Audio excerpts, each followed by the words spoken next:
मैंने ये नहीं सोचा था कि मैं क्रिकेट खेलूंगा या मैं अपने देश के लिए क्रिकेट खेलूंगा।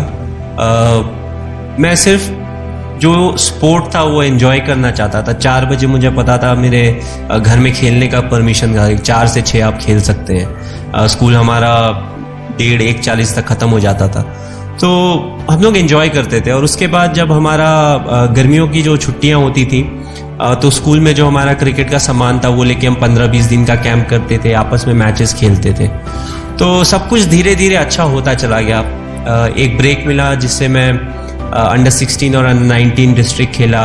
उसके बाद अपने डिस्ट्रिक्ट को मैंने रिप्रेजेंट किया, तो फर्स्ट क्लास क्रिकेट में भी मुझे चांस मिल गया।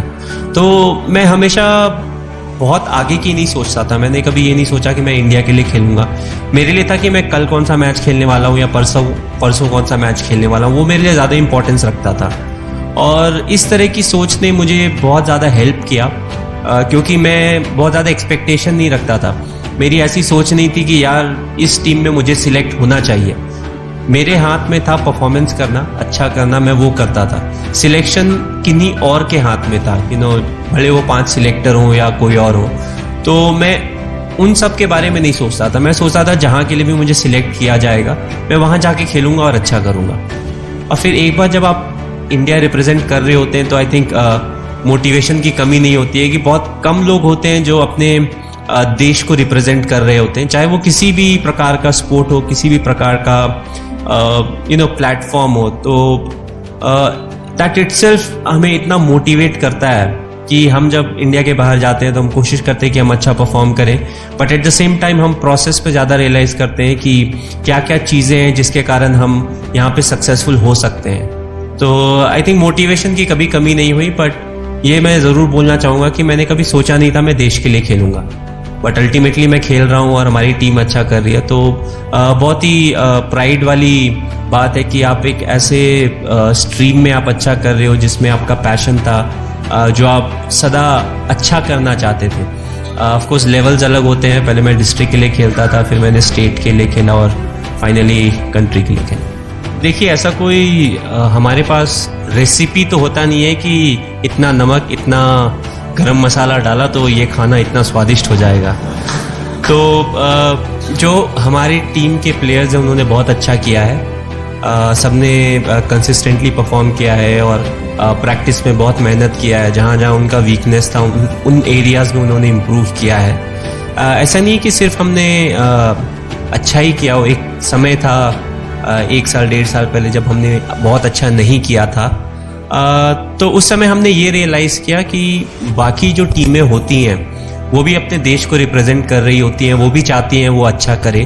तो ऐसा सिचुएशन आएगा जब हम अच्छा नहीं करेंगे, बट एक जो कैरेक्टर की बात होती है वो तब सामने आती है जब आप थोड़े खराब सिचुएशन में या टफ सिचुएशन से गुजर रहे हो।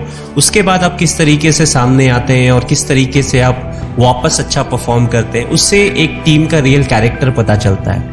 और उस सीरीज़ के बाद, उन 2 सीरीज़ के बाद हमने वापस आए, हमने थोड़ा सा वर्क किया जो एरियाज़ में हमें करना था, और उसके बाद हमने अच्छा परफॉर्म भी किया। ऑस्ट्रेलिया के साथ हमने अच्छा किया, फिर चैंपियंस ट्रॉफी जब हम गए तो वहाँ हमने बहुत अच्छा परफॉर्म किया।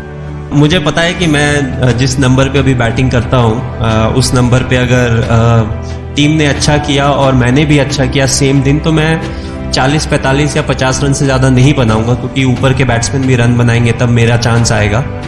और अगर मैं ये सोचता हूँ कि मैं आज 100 बनाऊँ तो फिर 100% है कि टीम का 20 या 25 रन पे 5 विकेट गिरना चाहिए, तभी मेरे 100 रन बनेंगे, जो कि मैं कभी नहीं चाहता हूँ। तो हम लोग आगे के लिए सोच रहे हैं, फ्यूचर के लिए सोच रहे हैं। 2015 में जो हमारा नेक्स्ट वर्ल्ड कप है उसके लिए हम टीम बना रहे हैं। हम चाहते हैं कि जो हमारे यंग नए प्लेयर्स हैं उनको जितने ज़्यादा मैचेस मिल सकें, जितनी ज़्यादा उनकी ट्रेनिंग हो सके, एग्जैक्ट सिचुएशन में जैसा वो फेस करेंगे एक मैच में, उतना हमारे लिए अच्छा है। ऐसा नहीं है कि वर्ल्ड कप में जाएं उस समय हमारे ऊपर प्रेशर आ गया और जो एक्सपीरियंस बैट्समैन है वो अगर आउट हो गए, तो हमें उस समय ये नहीं सोचना चाहिए कि यार 1 साल पहले से हमें ऑल दीज यंगस्टर्स जो हैं इनको चांस देना चाहिए था तो आज हमारे लिए अच्छा होता।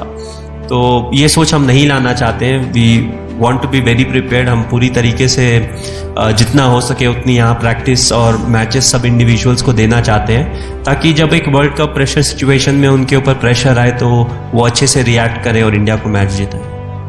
थोड़ी मुश्किल होती है क्योंकि हम लोग साल में ज़्यादातर टाइम क्रिकेट खेल रहे होते हैं, तो और जो 2 सीरीज़ होती है उसके बीच में बहुत समय नहीं मिल पाता है कि हम कहीं पे जाके किसी के साथ इंटरेक्ट कर सकें।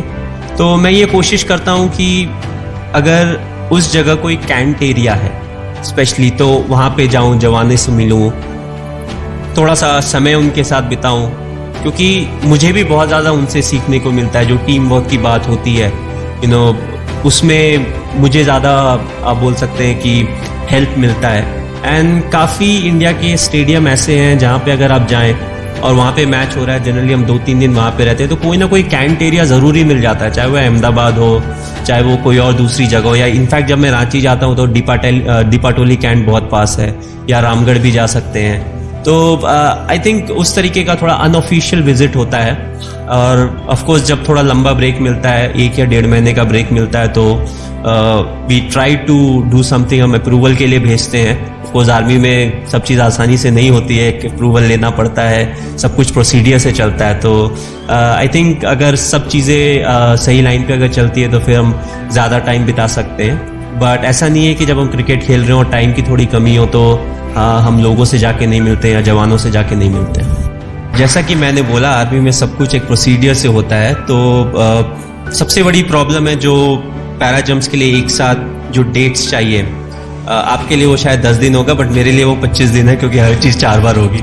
उसके बाद मुझे फाइनल अप्रूवल मिलेगा। बट डेफिनेटली मैं चाहता हूँ कि मैं ये प्रॉपर ट्रेनिंग करूँ, और ये है कि मुझे एडवांस में टाइम देना पड़ेगा, अभी से बताना पड़ता है, जो कि थोड़ा मुश्किल होता है कि एक साथ 25 दिन मेरे पास कब है, क्योंकि मुझे क्रिकेट भी खेलना होता है। तो अगर अभी नहीं हुआ, जब तक मैं क्रिकेट खेलता हूँ, तब फिर जैसे ही मैं क्रिकेट छोड़ूंगा उसके बाद मैं कंप्लीट करूँगा।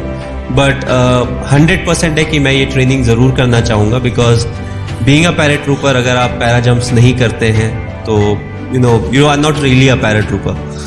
सो मैं करना चाहूँगा। हालांकि ये भी मैं बोलना चाहूँगा कि हाइट से मुझे थोड़ा डर लगता है, बट आई थिंक वो यूनिफॉर्म का जॉब रहेगा कि वो डर निकालना मेरे से। एंड ऑफ कोर्स अगर आप सही ट्रेनिंग करते हैं तो फिर किसी भी तरीके का डर आपके अंदर रहता नहीं। वेल एज आई सेड, मैंने बोला मैं चाहता था कि मैं आर्मी में जाऊँ, बट अगर आप रियलिस्टिकली आज के कल्चर में देखें तो काफ़ी दूसरे प्रोफेशन हैं जो इंडिया में अवेलेबल हैं। काफ़ी लोग हैं जो दूसरे प्रोफेशन को ऑप्ट करते हैं compare to going into the army, but at the same time ऐसे लोग भी हैं who want to come to the army. So बहुत ही हाईली मोटिवेटेड इंडिविजुअल्स आपको यहाँ पे बैठे हुए मिलेंगे। आई वॉज फॉर्चुनेट कि मैं एक बार OTA गया था, officers training academy in Chennai, and it was nice to see जो यंगस्टर्स थे वो जिस तरीके से वहाँ पे आए थे, and the way they wanted to join the army, जिस तरीके से वो कंट्रीब्यूट करना चाहते थे।